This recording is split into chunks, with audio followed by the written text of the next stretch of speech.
Peace, everyone. Here we are again, Foundational Friday. I'm Yuya, assaan-anu on the Enlightenment and Transformation channel. And we are now coming with the energy of the summer solstice. Always a good time of year, of course, for those of us who love the heat, for those of us who are associated, familiar, and akin to the sun people, or the children of the sun, which is a term that has been used all throughout history in indigenous lands. This idea of being reflective of the sun itself, or being children of the sun. And if you look upon us, then you can look upon our greater parents, which are the sun, or some call the father, or the father, mother earth. But in any event, as always, this is an exciting time because it's a time for learning. When we're dealing now with the energy of the summer solstice, we're dealing with the energy of knowledge. Okay, most important above everything. And it's real key for us to pay attention. But before we get into that, of course, as always, I try to get the housekeeping pieces out of the way first. And the first thing I want to address is another good thing that's happening. We have this Sunday coming, which is June 23rd, 2013. And for those who'll be listening to archives or years later, you know, you can look back, and I encourage you to look back on the events that happened, if you've forgotten, but that have happened around this time. Just do a search and, you know, see if any significant events happened in the news or whatever things, or maybe in your own personal life. I know it's not really good to date your shows and things like that, but it's okay, I think, to do once in a while. But in any event, this June 23rd, which is this Sunday, we'll be having a supermoon in the zodiac sign of Capricorn. And the supermoon is when you have those really humongous moons that are so big, they appear as though you could just touch them. And we don't really have those often, especially one this big. This one would be like humongous. So I encourage you all to, you know, at least if not for the scenic value, but it may be a good time for meditation for you to go check it out and, you know, just give you some time to be still. And nature has that ability. That is nature's gift to us, is that it's one of the only things on the planet, if not the only thing, that can actually make us just be quiet and be still and think and be reflective, or not think, but just be still. So this is an opportunity for you to do that. Check out that moon. I definitely encourage you, for anyone who has access to the moon, whether it be through your windows, or if you have the ability to sleep outside, definitely moonbathe this Sunday. Moonbathe being just like you would sunbathe, when you go out and you take your clothes off, or take off as many clothes as is doable, and you allow your body to soak up the rays of the sun. This Sunday will be an excellent opportunity for you to do the same thing with the moon.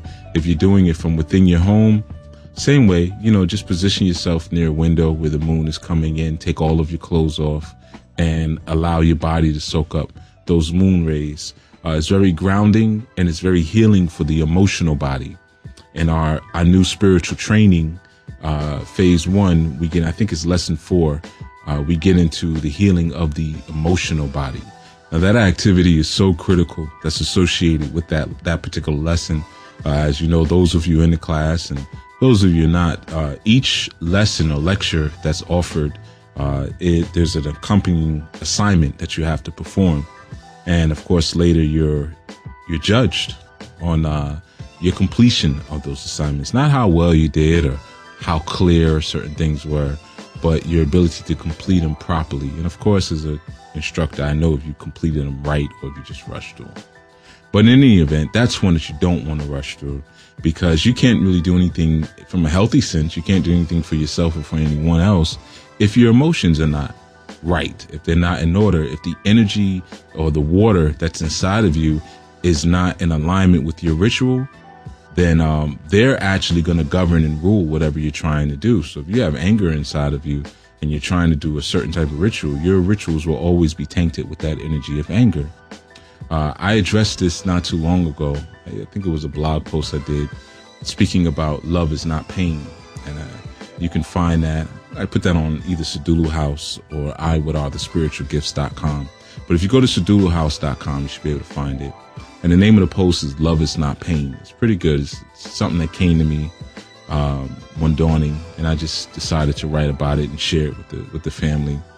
And it really deals with the energy that you put into your rituals, but also what you put into your offerings, the energy that you put into the love and the things that you share with other people, and how whatever you do is shrouded with that particular energy. But you should definitely read that article for more information on that. But again, you want to always be working on healing your emotional body and making sure that's straight. It's very similar to the restrictions that many ilays and shrines have when it comes to women who are on their menses, and allowing them to do spiritual work or allowing them within the shrine. Many times it's prohibited. 9 times out of 10 is prohibited. And when you ask, sometimes it's hard to get a clear answer on that one. But a woman is very powerful at that time of the month when her waters are stirring that way and she's detoxing, but she also has all of this ashe that's being released, and she can direct it any way she desires, and she can make incredible things happen with that energy. So now if she goes into a shrine and her energy is not directed towards the ritual that's going on at the time, especially if she's in a shrine where she's kind of over her head and she doesn't know what's going on per se, maybe they're speaking a language she doesn't understand, or it's just advanced rituals are going on, she can actually disrupt the energy of the ritual. She can actually ruin the entire ritual without even realizing it, because her entire energetic body or even emotional body may not be on one accord with the direction of where that ritual is going. So for that reason, many times women are forbidden, if they're on their cycle, to enter into the shrines. But if you have a woman who's able to control that and to get on one accord, you can do some amazing things. I advise you all to check out a book by the name of Dragon Time. I've suggested it before, but it deals with the menses. There's a couple others, but in a coming month or coming months, I'm actually going to do a show just dealing with books and reference material. So that one will be in it, as well as some other ones. But again, when we're dealing with getting ourselves together, that's basically what we're talking about. Getting ourselves together in order to do spiritual work, we have to make sure we bring our whole being into the work, our whole being into the action. And this is the reason why with the Anu spiritual training, I begin with ministry to self, which for many, I definitely feel will be the hardest phase, because a lot of people want to skip past their own personal issues and just start working with other people. And in working with other people, they're able to project their issues onto them and then solve them as far as they believe and in other people, which kind of makes them feel like they've solved them in themselves. But this is untrue. It doesn't work that way. You have to deal with yourself. This entire journey of life is based on you balancing out your own soul's karma, not necessarily coming to balance someone else's. Now, balancing someone else's karma or getting someone else equalized is a part of balancing yours. That's something different. But most people will say it is. Yeah, I'm here to help other people, but not necessarily. Your primary aim and objective is to get yourself right. So that's why phase 1 is very difficult for a lot of people. And, for students who are in it, there's a lot of struggling that goes on. And, because you're having to come face to face with some things that you may have been trying to ignore. But once you can get through those things and you go into phase 2, where you're now dealing with external entities and calling them to charge and commissioning them for certain work, you'll see how quickly and how fast now your commands work. When you're doing readings, how accurate they are now all of a sudden, how your insight is open because you've cleared the slush and the mud away from your emotional body. So that's critical. So all of this has to do, of course, with the summer solstice. Everything is connected. Now, when we're dealing with the energy of the solstice, we're also dealing with, associated with that, we have the equinox, right? You have the summer equinox, you have the fall equinox, you have the winter equinox, you have the spring equinox. So basically meaning you have 4 cardinal points that the sun reflects within the earth, and it's marked by the equinox or the change of seasons, right? And I actually broke down the vernal equinox or the spring equinox in a video. If you go into YouTube, and I think it's "What is the meaning of Easter?" If you search that, or just search my name and "What's the meaning of Easter?" something like that, I'm sure it'll pull up. And I broke down actually what the vernal equinox is, especially when we're coming out of that winter equinox, so that winter solstice is what we call it. And during that winter solstice, we have the emerging of the sun. That's when the days start to become a little longer. And what that really is if you look in many ancient traditions, during that time, that December 25th time, whether it be Saturnalia, whether it be Krishna, whether it be Mithra, whether it be Jesus the Christ, you have the Son of God or the Son of Man or the Savior being born on that December 25th. And that was really just a day that the days start to become longer now. And what that means is that light has overcome darkness. Okay, so we're just really talking about astronomy here, or even astrology, if we take it to the more occult and metaphysic meanings. But now when we come into the summer solstice, we have the sun at its highest pinnacle in the sky today at 5:04 Universal Time. When I say today, I'm talking about June 21st, 2013. It's Friday at 5:04. The sun was at its highest, and the day was the longest that it's going to be all year. And from here on, we now begin a slow decline. Okay, so that is the summer solstice. Now, what's most key about this solstice is a few things. Number one is there's a couple things that you can, and I recommend that you do, in order to bring in the energy of the solstice, and maximize it to the best of what it could be. Keep in mind, as I always tell you, everything that you see externally is a reflection of what's going on internally. So the sun, the physical sun, being at its pinnacle is representative of you in this time, your journey, your spiritual journey to enlightenment, that your internal sun or your seat of knowledge being at its highest at this time. So it's very interesting when you look at what happens, especially in the urban communities around the summer times, right?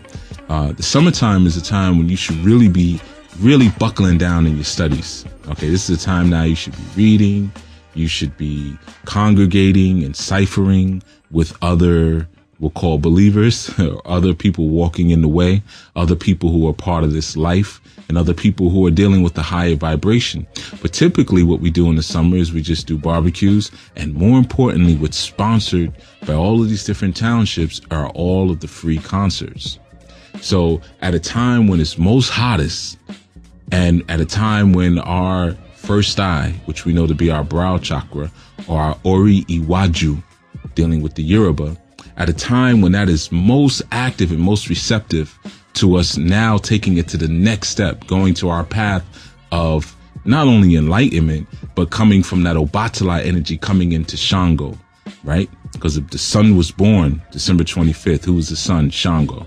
Okay, so the sun is born, and now the sun is at its pinnacle of its power, or of his power, or her, right? So at a time now when you're at your pinnacle of your spiritual and mental ability, they now flood your neighborhood with free old school concerts. When they should be flooding your neighborhood with book drives, book fairs, opportunities, poetry readings even, right? So it's just kind of interesting. So not telling you don't go out and party and go to the barbecue and, have your fun and do all of those things. But more importantly, this is a time to maximize your learning. This is a time to maximize learning because we're dealing with the sun now. Again, the physical representation being that physical sun or that old demiurge, which we call the yellow sun, which the yellow sun is really just a reflection of a more real sun, right? And we know this when we look at the book of Coming Forth by Day, right? Now that's the old Kemetic book, the book of Coming Forth by Day. Sometimes you don't see it written as that. You'll see it called the Egyptian Book of the Dead. Okay, but that wasn't really the title. It was the Book of Coming Forth by Day. But anyway, in the English translation, we see there's a scripture where there's a song being sung to Asor, right? Now Asor we know is translated into the Greek as Osiris, Okay, and Osiris is actually an African word too. So don't feel funny when, you know, you're having to say the Greek, which is Osiris or Isis or Horus. These are also African words. But in any event, the hymn where it says, thou shinest in the horizon, thou sendest forth light into the darkness, thou makest darkness light with thy double plume, and thou floodest the world with light like the disk at the break of day. Thy diadem pierceth heaven and becometh a brother unto the stars, O thou form of every god. Right? Now, if you didn't catch all of that, you could just rewind, or hopefully you own Book of Coming Forth by Day. But it's a very good book. You can do rituals with it too. And we get into that in phase 2 of our spiritual training, but you got to go through phase 1 first. But in any event, so now what happens is what they're saying here, they're obviously speaking about the sun, but they're speaking about really the true energy and source of that eternal fire that exists before the sun exists. Okay, in your body, that would be your first eye, or what some call the third eye, or your brow chakra, right? So the key line in that hymn or that song is when it says, thy diadem pierceth heaven and becometh a brother unto the stars. Now, diadem, we know, is a crown. That's what the term diadem means, like a crown or an adornment, but mainly a crown. So it's saying your crown pierces heaven and becomes a brother unto the stars, O thou form of every god. So every god comes from this higher sun or light that's being talked about. Thou shinest. Now, if it's saying thou shinest, it's not necessarily saying you're the light. It's saying you shine the light. Okay, that's real key here. So when it says thy diadem pierceth heaven, it's talking about the light. It's talking about the crown. It's talking about the source energy. But if it's piercing heaven, then that means it exists beyond heaven, or above and beyond heaven. Right? Remember, I always talk to you about there's the realms that exist even beyond, above heaven, and that's your true home. Okay, so here we have a reference to it in the Book of Coming Forth by Day. So it says, yeah, thou floodest the world with light like the disk at break of day. Now, that disk they're talking about is the actual sun, or what we call the sun. So it's saying you flood the world with light like the disk, but it doesn't say that you are the disk. But the disk gives an example of how the light of knowledge, information, Shango, Ra, comes and gives us that light, and more so that information and that ability to ascend further and totally through our path of enlightenment. And that's the key thing when you're looking at these various solstices, what the summer, or because we only have 2 solstices. I'm sorry, we have the summer solstice and we have the winter solstice, but then we have the equinoxes in between. But what these are really showing you is your path to enlightenment. Just like when you read the Jesus story, it's showing you the path to enlightenment. Okay, and all of these things are just astrological stories, in all honesty. Even the way that the spiral, okay, because a lot of times when we're talking about sun, sometimes we deal with Obatala too, and some will say that sun energy is really too hot for Obata to live there, but we kind of think about Obatala just being that light. When we're dealing with the Ori Opon, where we do our castings, and the eastern quadrant is where Obatala lives, and the eastern quadrant represents enlightenment. The sacred Odu Ifa that is there is the Odu of Ogbe Meji, okay, which is all light. Now, we were dealing with our I King. For those who come from that format, that would be the hexagram of heaven, okay, and that exists in the east, right, where the teachers come from. Little hint there. But in any event, so you have the sun that reaches its peak. So around this time is the time that you really need to be sharpening that first eye. Now, real quick, I'm going to give you some things for you to do, and then I'm going to loop back around to what I'm talking about here.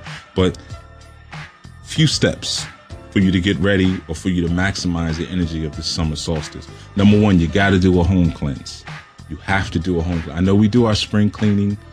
Well, you guys probably do spring cleaning. I don't. I probably should, but I don't. But We do the spring cleaning and everything like that, but the summertime is the time when you have to do a different type of cleanse. It's real simple what you're going to do. Obviously, first clean up your home, remove the physical dirt. Very, very important. You can clean your home with hydrogen peroxide and vinegar.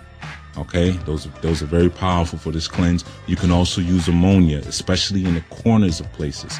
So you only need 3 things: hydrogen peroxide, vinegar, ammonia. Okay.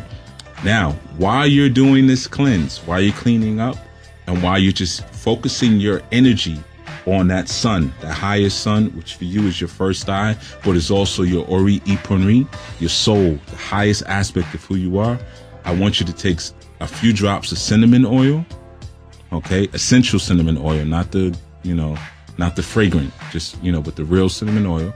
And I want you to take some frankincense resin. You don't need much. You only need maybe about, I say 2 tablespoons of frankincense resin, right? And you're going to put that in a little boiling pot, and you're going to put in some water, First take the frankincense. You're going to grind it into a powder as best you can with a mortar and pestle, right? And you're going to put that into a pot. You're going to boil those 2 up. And then once it starts boiling, you're going to turn it down to a simmer, and you're going to put some turmeric in there. Okay, so you're only going to put about maybe a teaspoon of turmeric. Okay, a teaspoon of turmeric in that water, and you're going to just let it simmer. And you want that to simmer for a minimum of at least 1 hour. Okay, let the whole aroma permeate your home, at least for an hour. Okay, and that's going to clean out the energy in the home. Now I'm going to give you a bath to do. Okay, I want you to do a regular bath. Now, you can look on the Sedulu House website for how to prepare your baths and everything. So I'm not going to walk you through all of those different steps. For those of you who have Grasping the Root of Divine Power, my book, it also gives you some baths. So you can use the same type of steps for preparing the bath. So I don't want to waste our time with breaking that stuff down. And if you don't have Grasping the Root of Divine Power or Solutions for Dysfunctional Family Relationships, pick them both up. Okay. So now what you're going to do is you're going to take marshmallow herb. You're going to take cinnamon again. Okay, but you're going to use dry cinnamon this time, the powder. And you're going to take ginger. You can use ginger powder, or you can use real pieces of ginger. And you're going to make a bath with that. Okay, so you're going to use about a cup of each. Okay, and you're going to take a bath in that. And you can also combine 3/4 of a small bottle of Florida water with that as well. Okay, so that's going to be the bath that you're going to do for the summer solstice. Now, while you're taking that bath, as an incense I want you to burn, I want you to get some saffron, and I also want you to get some sandalwood, and I want you to mix it together as an incense, and you're going to just burn that on your charcoals. So you're going to burn that while you're taking your bath, and then you're going to also do a home cleanse, just walk around with that saffron. You're going to offer that incense to Shango. Okay. And remember, when you're calling Shango, Obakoso, Obakoso, Obakoso. The king does not hang. The king does not hang. The king does not hang. Right? Shango hanging from a tree. Christ hanging from a cross. Although the older texts say he was hanging from a tree. Interesting. So anyway, so that's the bath that you're going to do. That's the home cleanse you're going to do. I also want you to propitiate your head. Now, you can look on the Sedulu House website again for the Ori cleanse. You're going to do the Ori cleanse for this season. And while you're doing it, I want you to focus on the solar chakra. All right. You're going to bring your energy all the way from the solar chakra. And you're going to imagine a connector going from your solar chakra to your first eye. Okay. You're going to keep that picture like if you were joining them together, like they were joining forces. The solar chakra and the first eye. Okay, that's very important. So you're going to be propitiating your head. You're going to be doing a bath. You're going to be doing a home cleanse. And more importantly than all of that, you're going to reorganize your library in this season. Okay, that's your books. That's your DVDs. That's your downloaded movies. That's your downloaded speeches. Okay, and this is a time that you're going to dig heavy into your studies. Very important. Heavy into your studies. Okay. Even so, more study than ritual. All right. More study. And I'm always big on ritual. More study than ritual. This is a time for you to get your mental sharpened. Okay. Also, keep in mind too, when we're dealing with that Obatala energy, and we know that Obatala is patron of that snail. And when we're dealing with the snail and even the snake, we're dealing with the spiral, right? And we know that we're told that this universe is in the shape of a spiral. Now, energy is also in the shape of a spiral. But when you also, which is really important when we're dealing with the Earth's rotational movement, around the sun, and we're thinking about the whole solstice energy and that spiral, when the Earth is rotating around the sun, it's actually, it's spiraling. It's rotating in a spiral, because the sun is moving at a really fast rate, and it has its own rotation. And the universe itself, the entire universe, the whole big package is rotating around an even bigger sun than our little sun that we have in ours. So there's always an eternal fire behind the fire. It's like those pictures that you have with the mirror, and it just goes on and on and on for eternity. Well, that's how our sun is set up, okay? But there's an eternal fire, or an older or a real sun that exists beyond the sun. And this is the energy that we're getting to now with the summer solstice, or when our first eye, or when our energy and our spiritual potency and power is at its peak, because we were reborn in the wintertime. And now we have all our armaments. We're grown now. It's almost like, the baby Jesus being born in December, but now the 30-year-old who's ready to begin its ministry is here now today. Okay, so this is a time now, not for you to go out and preaching and telling everyone how much you know about this and how much you know about that, but it's really a time for you to start applying those things and to sharpening them up. It's also a time for organization. So that first eye, or that Shango energy, deals with organizing. Okay, so you're going to really be organizing, again, all of your literature, your shrines, making sure they don't look crazy. You don't have old burnt out candles on them. You don't have mold on them, although that's not really that big of a problem. The mold, we got into that. But you don't have just things on them, old tobacco packages, things like that when you were burning things, ashes of incense that's not going to burn anymore. But you're going to be cleaning and organizing everything, because you're getting all your tools of warfare in order for the summer solstice. This is a time now of manifestation for being what you say you're going to be. Okay, very key. So also, I want to address this Sunday, I'll be doing a live video show, which I'm going to be doing regularly now, just playing around and exploring different venues and avenues.